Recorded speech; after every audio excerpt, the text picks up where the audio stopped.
Hello, welcome back to the Board Games 4K YouTube channel, and this is a channel where we give you reviews, playthroughs, unboxings, and we generally talk a load of bollocks about tabletop gaming in general. And in this video, we're going to be telling you our top 10 fighting fantasy game books of all time, and this is our opinion. We have read every single fighting fantasy game book there is known to humanity, so we think we know what we're talking about on this one. But if you beg to differ with our list, then please leave a comment in that section down below. So what we'll be doing, we'll be giving you a brief synopsis of the plot. We'll be telling you what we do like and maybe what we don't like about the book. There's not really a lot to not like in this list because it is our top 10. So remember, if you're new here, then please consider subscribing to this channel. Leave a comment in that section down below, and we'll see you after this.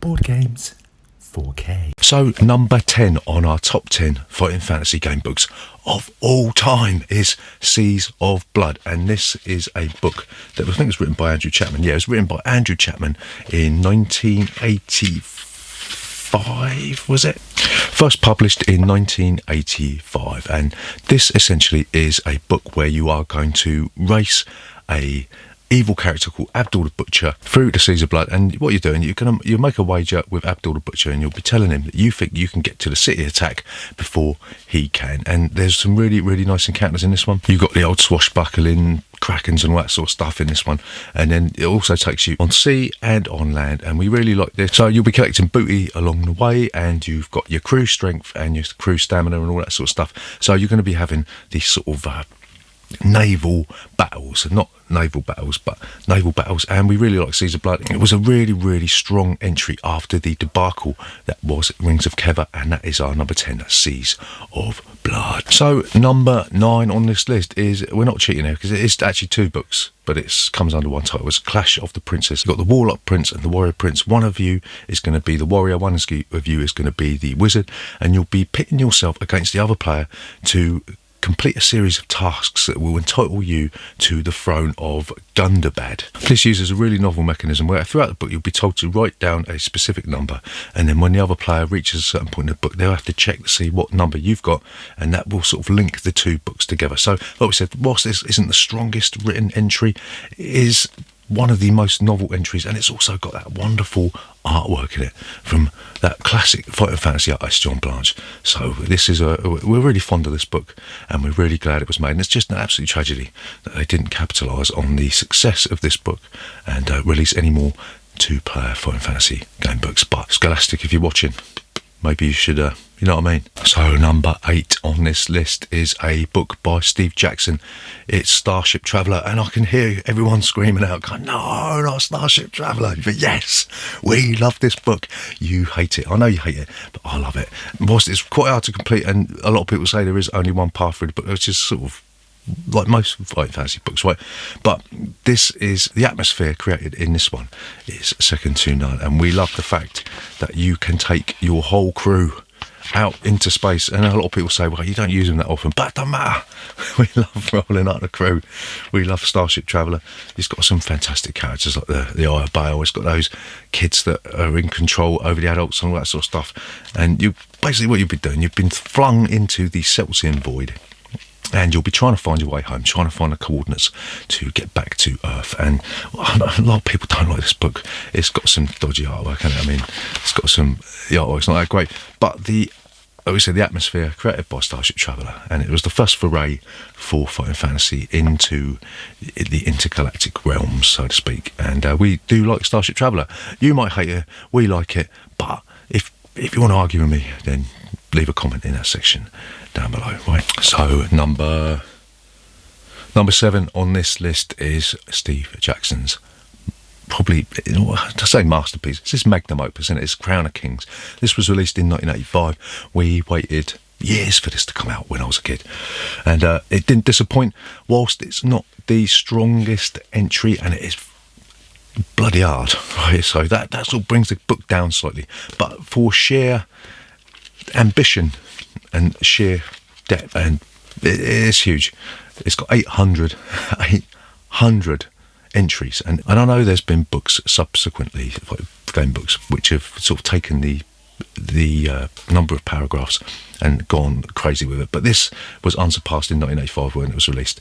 It's got some absolutely fantastic encounters, like the mucolyptic, it's got the jib and all that sort of stuff, and it's got a fantastic end encounter with the Archmage himself. And really, like we said, this isn't the strongest entry in Steve Jackson's arsenal, but it is one of the most ambitious, and it had to be on this list. That's Crown of Kings, right? So number 6 on this list is a book, a later book. It's probably one of the only later books on this list. It's Howl of the Werewolf by Jonathan Green, and this is an excellent read, and it's on this list mainly because of the way it was written. It really does evoke that sort of gothic feel, and the way that you turn into a werewolf and you can use the sort of werewolf abilities in this book is fantastic. Don't know why they didn't reprint this one in the Scholastic series, but it is definitely one of the strongest entries in the entire series, and I credit this book for keeping the Fighting Fantasy series alive, right? So if Jonathan Green hadn't have released this one, I think Fighting Fantasy probably wouldn't have had all the reprints that it has got. So that's Howl of the Werewolf. It is one of the best game books you can get aside from Fighting Fantasy, right? So there you go, that's our number 6. So number 5 on this list is actually number 6 in the series. It's Deathtrap Dungeon. This is what a lot of people class as Ian Livingstone's masterpiece, and whilst we don't agree with that, it's still an absolutely fantastic read. And the twist at the end, where you have to, spoiler alert, where you have to kill Throm in order to progress to the final beasties. That's the thing that really does capture our attention with Deathtrap Dungeon, and it was so novel, and I don't really think Ian Livingstone managed to recapture the form of this one. What do you think? I don't know. So yeah, there you go. There's Deathtrap Dungeon. So number 4 on this list is another Ian Livingstone offering.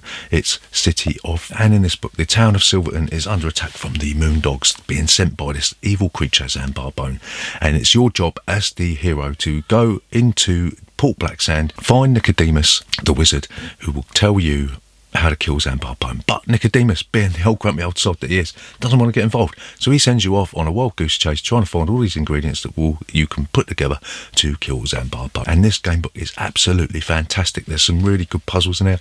You've got the baseball game you can play. You've got the game that you can play knifey in the Black Lobster Inn. It's chock-a-block full of wonderful encounters, wonderful monsters, surprises, and it takes that urban exploration to another level, and that is City of Thieves. So number 3 on this list is a book by Steve Jackson, and it's Appointment with Fear.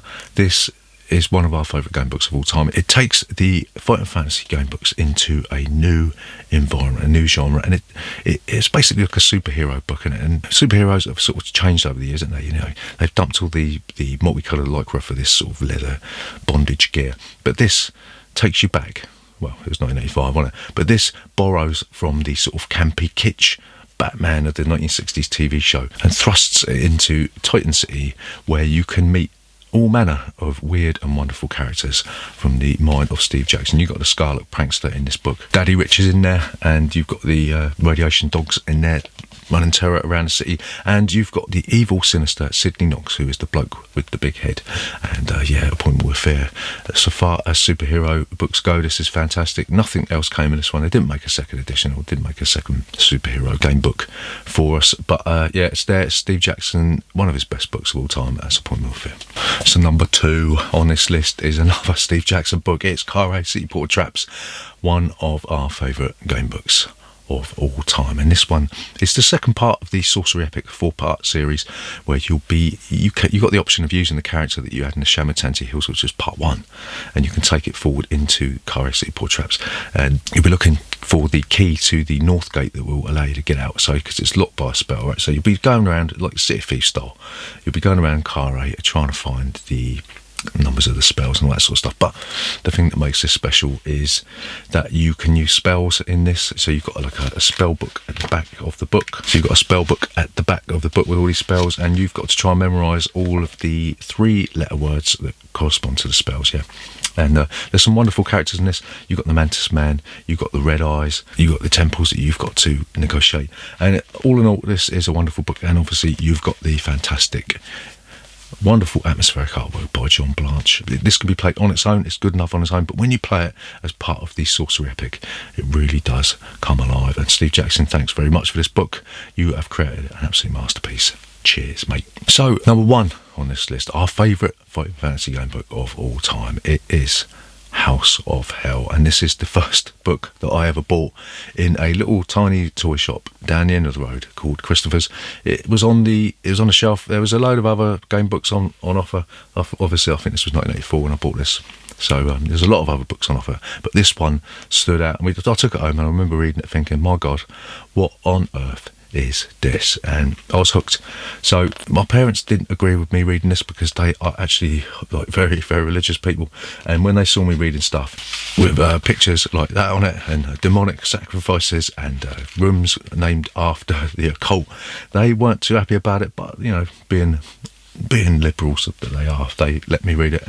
And I devoured all the Fighting Fantasy game books under the sun for this, and I'm still reading them today. I'm still playing the role-playing game, and House of Hell is our favourite game book of all time. So if you're interested in Fighting Fantasy game books, then tell us in the comments which are your favourite. Which ones have we left out? Why is it that we seem to be drawn to the earlier ones? Is it because that's the ones that capture our imagination when we were children, or what? So remember, if you're new here, please consider subscribing to the channel. Leave a comment in that section down below. Oh, and go back and watch our playlist of, I think this is the 19th part of our playlist of Fighting Fantasy game books. So go back and watch all those for more Fighting Fantasy nonsense, and we'll see you next time.